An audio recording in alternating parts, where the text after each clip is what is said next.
Okay, तर चला मग हा क्वेश्चन बघूयात. Domain of sine inverse of 2x² + 3x + 1. So main function आहे आपलं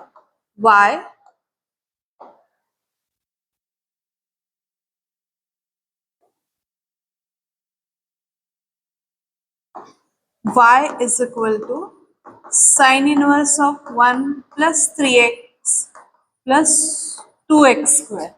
ओके, सो साइन मध्ये आपण इनपुट काय काय देऊ शकतो. आता आपल्याला फाइंड आउट करायचं value of x. Value of x म्हणजे साइन मध्ये इनपुट तुम्ही काय काय देऊ शकता.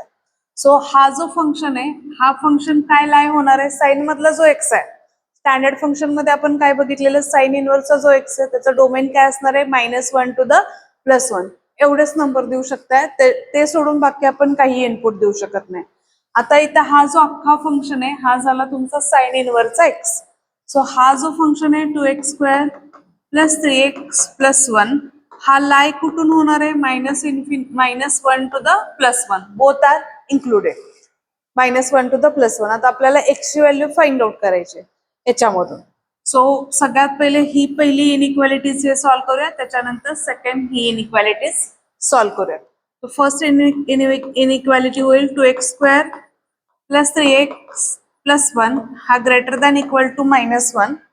अँड सेकंड इनइक्वालिटी आहे 2x² + 3x + 1 less than equal to 1.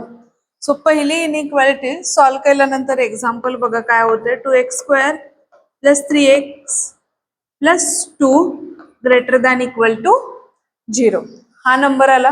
आता असे नंबर पाहिजेत की ज्याचं मल्टिप्लिकेशन 4 आणि त्याच नंबरची ऍडिशन आपल्याला किती आली पाहिजे, 3 आली पाहिजे. मग असे नंबर तयार होत नाहीत. सो याचा मी डी चेक केला. डिस्क्रिमिनंट बघा, याचा डिस्क्रिमिनंट b² - 4ac. सो 3चा स्क्वेअर -4, a ची व्हॅल्यू 2, c ची व्हॅल्यू 2. म्हणजे हा जो डी आलेला आहे हा डी कसा आलाय, निगेटिव्ह आला. आता क्वाड्रॅटिक इक्वेशन मध्ये आपण एक गोष्ट बघितली आहे, जर डिस्क्रिमिनंटची व्हॅल्यू जर निगेटिव्ह आली तर जो क्वाड्रॅटिक इक्वेशन असतो, quadratic equation is always positive. So हा जो आहे हा डी कसा आलाय तुमचा, लेस दॅन 0 आलाय. त्यामुळे क्वाड्रॅटिक इक्वेशन जे आहे हे कसं असणार आहे, ऑलवेज पॉझिटिव्ह. ऑलवेज पॉझिटिव्ह म्हणजे याचा डोमेन काय असेल, ऑल रिअल नंबर. याच्यामध्ये तुम्ही काही पुट केलं तरी तुमचा आन्सर पॉझिटिव्हच येणार आहे, -1 to the +1 च्या मध्येच लाय होणार आहे. सो हा फर्स्ट इनइक्वालिटी आपण सॉल्व्ह केला. त्याच्यानंतर सेकंड इनइक्वालिटी बघा. सेकंड इनइक्वालिटी हा -1 ट्रान्सफर केले तर काय होतील, हा -1 होईल, +1 - 1 बोथ आर कॅन्सल. राहिले टर्म 2x² + 3x लेस दॅन 0 हा टर्म राहिला. आता याच्यातून मी x कॉमन काढले. x कॉमन काढल्यानंतर हा झाला 2x + 3 लेस दॅन 0. याचे कंपॅरिझन केलं तर झिरोज मिळाले मला 0 आणि x ची व्हॅल्यू मिळाली माझी -3/2. आता हे आपण नंबर लाईन वरती ड्रॉ करून घेऊयात. x ची व्हॅल्यू हा झाली -3/2 आणि x ची व्हॅल्यू झाली 0. वेबिकम मध्ये बघितलेलं प्लस मायनस साइन आपण दिली, प्लस. ओके, आता याच्यामध्ये हा इन्क्लुडेड आहे, त्यामुळे मला काय करायचंय, दोन्ही सर्कल भरलेले करायचे आणि निगेटिव्ह एरिया म्हणजे हा -3/2 टू द 0 ह्या एवढ्या एरियामध्येच हा फंक्शन लाय होणार आहे. सो x बिलॉंग्स टू काय असेल तुमचं, both are included. So -3/2 to the 0. आता इथं ऑल रिअल नंबर आहे. ऑल रिअल नंबर असल्यामुळे ह्याचा जी नंबर लाईन येणार आहे, जर नंबर लाईन वरती आपण ड्रॉ केली तर ही झाली तुमची ऑल रिअल नंबर आणि ह्या दोघांचा इंटरसेक्शन घेतला तरी तो -3/2 टू द 0 येतो. म्हणजे डोमेन ऑफ दिस फंक्शन, ह्या फंक्शनचं डोमेन येईल -3/2 to the 0. Hope you understand. सगळ्यात पहिले जे स्टँडर्ड ट्रिग्नोमेट्रिक फंक्शन आहेत ते सगळ्यात पहिले फाइंड आउट करायचं आहे की कशाच्या मध्ये लाय होतात. सो साइन इनवर्स फंक्शन आहे, साइन इनवर्स फंक्शन घेतलं तर तो लाय होतो -1 to the +1 आणि ह्याच्या थ्रू मला x ची व्हॅल्यू फाइंड आउट करायच्या. तर दोन इनइक्वालिटी तयार होत होत्या म्हणून मी त्याच्या दोन पार्ट मध्ये डिवाइड केलं. पहिला हा पार्ट मी इनइक्वालिटीजचा सॉल्व्ह करून घेतला ठीक आहे. सॉल्व्ह केल्यानंतर असं जाणवलं की तुझा जो डिस्क्रिमिनंट आहे हा लेस दॅन 0 आहे, म्हणजे निगेटिव्ह आहे. जर डिस्क्रिमिनंट लेस दॅन 0 असेल, निगेटिव्ह असेल, तर तो quadratic equation is always positive. म्हणजेच त्याचं डोमेन काय असणार आहे, ऑल रिअल नंबर असणार आहे. तुम्ही काही पुट करा, आन्सर इज ऑलवेज पॉझिटिव्ह येईल अशा केसमध्ये. देन सेकंड मी डिस्क्रिमिनंट यूज केला. सेकंड साठी मग हा येलो ब्रॅकेट मधला यूज केला. इनइक्वालिटीज येलो ब्रॅकेट मधली यूज केली. आता याच्यामध्ये ज्या मिस्टेक अवॉइड करायच्या, ती पहिली मिस्टेक आहे की काही मुलं हा एक्स कॅन्सल करतात, झिरोला पाठवतात आणि x is equal to only -3/2 to the infinity घेतात. हे चुकीचं आहे, कारण एक्स इज इक्वल टू जरी तुम्ही 0 पुट केला तरी आन्सर तुमचा व्हॅलिड येणार आहे. त्यामुळे इनइक्वालिटीज मध्ये कॅन्सल जरी टर्म केला तुम्ही तरी त्या सोल्युशन मध्ये कन्सिडर करतात. त्यामुळे मोस्ट ऑफ इनइक्वालिटीज मध्ये टर्म कॅन्सल करत जाऊ नका. Second, x is equal to हा आहे 0 आणि एक्स इज इक्वल टू -3/2. आता ह्या दोन्ही लाईनचं आपण इंटरसेक्शन घेतलं तर -3/2 टू 0 हा आपला काय आला या टर्मचा डोमेन. नोट डाऊन करा.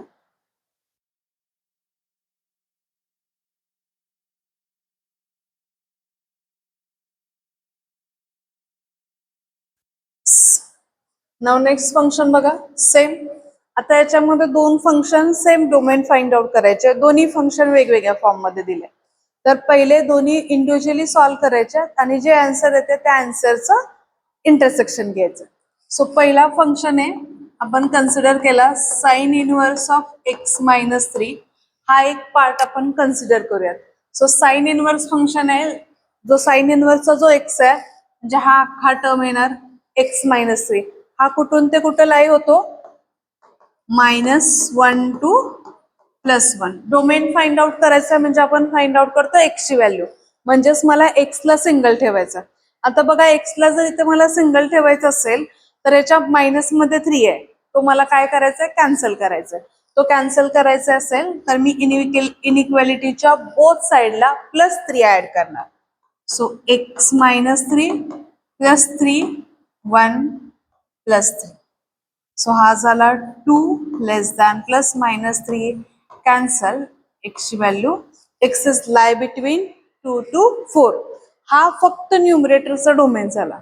न्यूमरेटरचा हा डोमेन झाला आपला. एक्सची व्हॅल्यू जी आहे x belongs to 2 to the 4. हा न्यूमरेटरचा डोमेन आला. आता आपल्याला डिनॉमिनेटरचा पण डोमेन फाइंड आउट करायचं आणि जे येईल त्या दोघांचं इंटरसेक्शन सॉल्व्ह करायचं. सो डिनॉमिनेटर मध्ये आपल्याला दिले रूट ऑफ 9 - x². सो आपण सगळ्यात पहिले बघितलेलं, ज्या वेळेला डोमेन फाइंड आउट करता आणि एखादी टर्म जर डिनॉमिनेटरला आले तर त्याच्यामध्ये 0 इन्क्लूड नसतो आणि रूट मध्ये आला तर रूट मधलं जे एक्सप्रेशन आहे 9 - x² हा कसा असतो तुमचा, ग्रेटर दॅन 0. ठीक आहे. सो हा रूट मध्ये, डिनॉमिनेटर मध्ये रूट आहे, त्यामुळे 9 - x² हा ग्रेटर दॅन काय असेल, 0 असेल. याची इनइक्वालिटी सॉल्व्ह करून घेऊयात. सगळ्यात पहिले x² ची जी टर्म आहे ते x² ची टर्म आपल्याला x हा ऑलवेज पॉझिटिव्ह पाहिजे.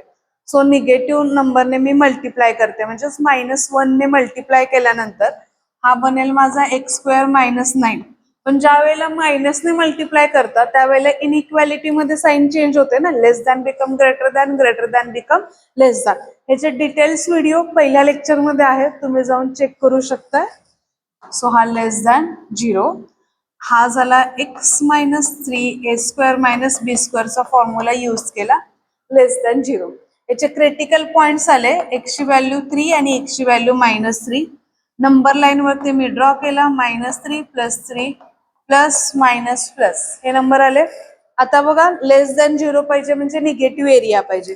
निगेटिव्ह एरिया कोणता कोणता आहे माझा, एवढाच पार्ट आहे, -3 to the +3. So x belongs to -3 to the +3. आता याच्यामध्ये हे दोन्ही आपले इन्क्लूड नाहीये, त्यामुळे मी ओपन सर्कल घेतले. आता ह्या दोघांचा इंडिव्हिज्युअली डोमेन झाला. आता आपल्याला पूर्ण फंक्शनचा डोमेन फाइंड आउट करायचं. तर ह्या दोन्हींचं काय करायचं, एक वेगळी नंबर लाईन ड्रॉ करायची आणि त्या दोन्ही नंबर लाईन वरती दोन्ही नंबर ड्रॉ करायचे. हा असेल -3, देन 3, 2, 3 आणि 4. ठीक आहे. सो 2 कलरचे वेगवेगळे पेन यूज करते मी. सो पहिला आहे तुमचा 2 to the 4. 2 आणि 4 दोन्ही इन्क्लूड आहेत. सो पहिल्या एरियामध्ये येणार तुमचं 2 आणि 4 इन्क्लूड आहेत, त्यामुळे मी सर्कल भरलेले आहेत. आणि सेकंड जो आहे, सेकंड मध्ये आपल्याला x belongs to the -3 to the +3. x ची व्हॅल्यू काय आलेली आहे -3 to the +3. आता बघा, ज्या ठिकाणी दोन्ही लाईन ओव्हरलॅप झालेला आहे तो इंटरसेक्शन पार्ट आहे आणि तोच तुमचं सोल्युशन असणार आहे. सो हा जो आहे हा एरिया आपला काय इंटरसेक्शन पार्ट आहे. तर हा इंटरसेक्शन आपलं काय असेल, आन्सर असेल 2 to the 3. This is the domain. The domain of function x belongs to the 2 to the 3. आता ज्या वेळेला तुम्ही सॉल्व करता ना, त्यावेळेला छोट्या छोट्या गोष्टींची काळजी घ्यायची आहे, की जसं क्लोज ब्रॅकेट आहे, ओपन ब्रॅकेट आहे, किंवा ज्या वेळेला नंबर लाईन ड्रॉ करता ना, त्यावेळेला सुद्धा हा ब्रॅकेट जो आहे तो भरलेला पाहिजे. म्हणजे फायनल आन्सरच्या वेळेला तुमचा हा टाइम सेव्ह होतो. नोट डाऊन करा.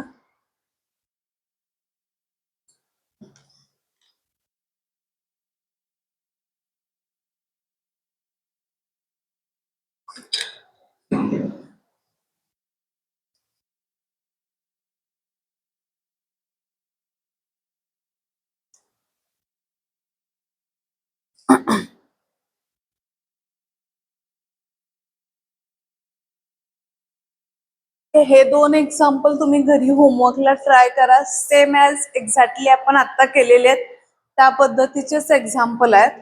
आता आपण बघूया PYQ.